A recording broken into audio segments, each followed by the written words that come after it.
Labadiena.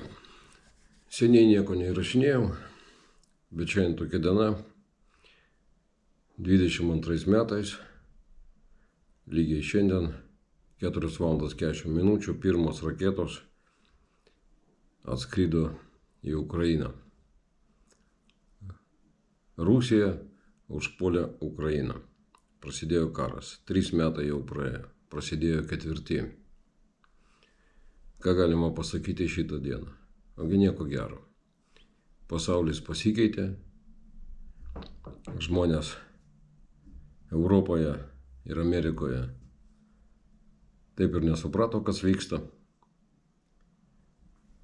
Tai, kas vyksta Lietuvoje, mane jau nebestebina visiškai.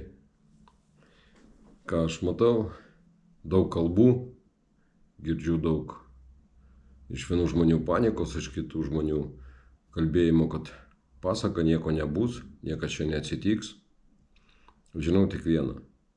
Lietuva šiai dienai turi partnerių Europoje, pasaulyje, bet sąjungininką turi tik vieną, tai yra Ukraina. Ir Ukraina, jeigu kažkas atsitiks Lietuvai, tikrai ne mes jos. Aš šito įsitikinęs, man tai sako mano draugai, mano ginklo broliai. Labai skaudu matyti, kad Lietuvoje žmonės taip nieko ir nesuprato. Mūsų valdžia tik tai kalba, didinsim biudžetą, darysim tą, darysim aną.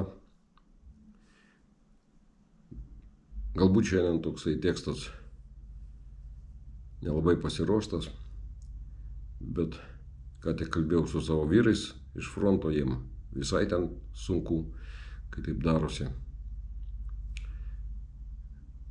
Kodėl aš šiandien dar darau tą įrašą?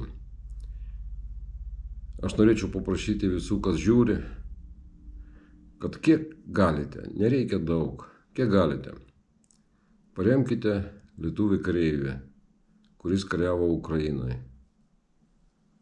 Jis labai sunkiai sužeistas, jisai gyvens tikrai, bet pas jį paralyžiuotos kojos ir jis niekada nebevaikščios.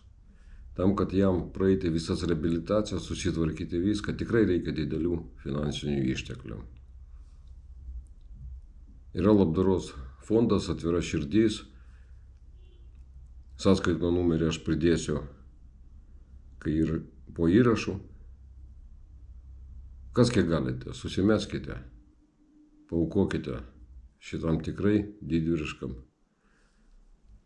žmogui, kuris suprato, kas yra karas